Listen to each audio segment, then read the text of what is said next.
ಅತಿ ಪರಿಶುದ್ಧವಾದ ನಾಮಕ್ಕೆ ಸ್ತೋತ್ರವಾಗಲಿ. ಕ್ರಿಸ್ತನ ಕೃಪೆ ಇನ್ನೊಂದು ಮುಂಜಾನೆಯಲ್ಲಿ ಈ ಉದಯ ಕಾಲದಲ್ಲಿ ನಾನು ನಿಮ್ಮೆಲ್ಲರನ್ನ ಈ ದೇವರ ವಾಕ್ಯದ ಮೂಲಕ ಭೇಟಿ ಮಾಡುವುದರಲ್ಲಿ ಸಂತೋಷ ಉಳ್ಳವನಾಗಿದ್ದೇನೆ.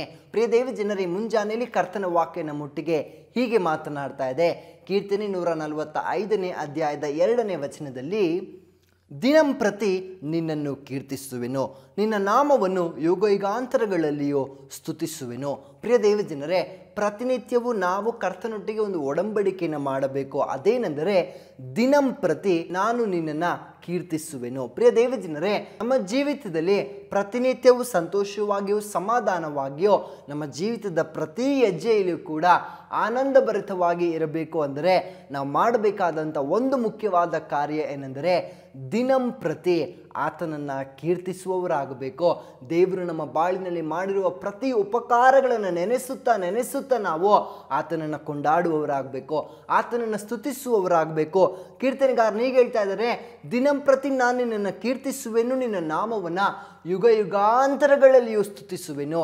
ಯಾಕಂದರೆ ಪ್ರಿಯ ದೈವ ಜನರೇ, ಒಂದು ಗಳಿಗೆಯನ್ನು ನೆನೆಸುವಾಗ ಬರೀ ನಮ್ಮ ಜೀವಿತದಲ್ಲಿ ಅವಮಾನ, ದುಃಖ, ಗೋಳಾಟಗಳೇ ತುಂಬಿದಂಥ ಈ ಬಾಳಿನಲ್ಲಿ ಕರ್ತನು ಇವತ್ತು ಎಷ್ಟೋ ಆನಂದವನ್ನು, ಎಷ್ಟೋ ಸಂತೋಷವನ್ನು, ಎಷ್ಟೋ ಉಲ್ಲಾಸವನ್ನು ಬರಮಾಡಿರುವುದಕ್ಕಾಗಿ ನಾವು ಆತನೊಟ್ಟಿಗೆ ಒಂದು ಒಡಂಬಡಿಕೆಯನ್ನು ಮಾಡಬೇಕು. ಏನಂದರೆ, ದೇವರೇ, ನನ್ನ ಜೀವಿತದಲ್ಲಿ ಒಂದು ದಿನ ಇತ್ತು, ನಾನು ಯಾವಾಗ ಸಂತೋಷ ಪಡ್ತೇನೆ, ನನ್ನ ಜೀವಿತದಲ್ಲಿ ನಾನು ಯಾವಾಗ ನಗುತ್ತಾ ಸಂತೋಷದಲ್ಲಿ ಇರುತ್ತೇನೆ ಎನ್ನುವ ಪ್ರಶ್ನೆಗಳಲ್ಲಿ ನನ್ನ ದಿನಗಳನ್ನು ಕಳೆದದ್ದು ಉಂಟು. ಆದರೆ ಇವತ್ತು ನನ್ನ ಬಾಳಿನಲ್ಲಿ ನೀವು ಸಂತೋಷವನ್ನು ಬರಮಾಡಿದ್ದೀರಾ, ಕೀರ್ತನ ಪದಗಳಿಂದ ನನ್ನ ನಾಲಿಗೆಯನ್ನು ತುಂಬಿಸಿದ್ದೀರಾ. ಅದಕ್ಕಾಗಿ ನಾವು ಕರ್ತನೊಟ್ಟಿಗೆ ಈ ಒಡಂಬಡಿಕೆ ಮಾಡಿಕೊಳ್ಳಬೇಕು. ಏನಂದರೆ, ದಿನಂಪ್ರತಿ ನಿನ್ನನ್ನು ಕೀರ್ತಿಸುವೆನು, ಯುಗಯುಗಾಂತರಗಳಲ್ಲಿಯೂ ನಿನ್ನ ನಾಮವನ್ನು ನಾನು ಸ್ತುತಿಸುವೆನು ಅಂತ.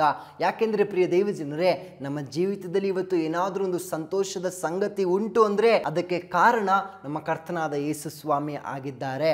ಅದಕ್ಕಾಗಿ ಕೀರ್ತನೆಗಾರನು ಹೀಗೆ ಮಾತನಾಡ್ತಾ ಇದ್ದಾರೆ. ಏನಂದರೆ, ದಿನಂಪ್ರತಿ ನಾನು ನಿನ್ನನ್ನು ಕೀರ್ತಿಸುವೆನು. ದಿನಾಗ್ಲೂ ನಾವು ಆತನ ಸ್ತುತಿಸಬೇಕು. ಆತನು ಮಾಡಿರುವ ಉಪಕಾರಗಳನ್ನು ಒಂದನ್ನು ಮರೆಯದಂತೆ ದಿನಾಗ್ಲೂ ಆತನನ್ನು ನಾವು ಸ್ತುತಿಸುತ್ತಾ ಕೀರ್ತಿಸುವವರಾಗಬೇಕು. ಆಗ ತಾನೇ ನಮ್ಮ ಜೀವಿತದಲ್ಲಿ ಕರ್ತನು ಇನ್ನಷ್ಟು ಆಶೀರ್ವಾದ, ಇನ್ನಷ್ಟು ಆನಂದವನ್ನು ಆತನು ಸೇರಿಸಿಕೊಡುವುದಕ್ಕೆ ಸಾಧ್ಯ.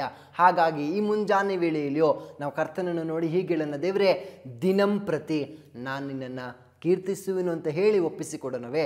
ಪರಿಶುದ್ಧಾತ್ಮನೇ, ನಿಮಗೆ ಸ್ತೋತ್ರಪ್ಪ. ನಿನ್ನ ವಚನ ಪ್ರಿಯ ಮಕ್ಕಳೊಟ್ಟಿಗೆ ಹೀಗೆ ಮಾತನಾಡಿದಕ್ಕಾಗಿ ವಂದನೆ. ಹೌದು ಅಪ್ಪ, ದಿನಂಪ್ರತಿ ನಾವು ನಿಮ್ಮನ್ನು ಕೀರ್ತಿಸ್ತೇವೆ ಅಪ್ಪ.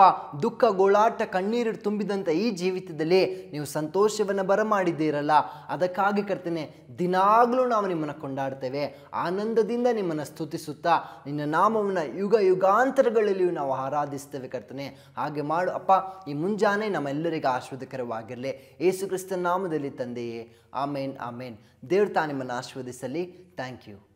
ಬೇಕಾದ ಸ್ಥಳ God's grace prayer hall, Sunkadakatte, Magadi ಮುಖ್ಯ ರಸ್ತೆ, ಬೆಂಗಳೂರು 560091. ಗೂಗಲ್ ಮ್ಯಾಪ್ಸ್ ನಲ್ಲೂ ಕೂಡ ಗಾಡ್ಸ್ ಗ್ರೇಸ್ ಪ್ರೇಯರ್ ಹಾಲ್ ಎಂದು ನೀವು ಸರ್ಚ್ ಮಾಡಬಹುದು. Further details and prayer support, contact Word to Word Ministries, Bangalore. Phone 9008725814, 9008725815. God bless you.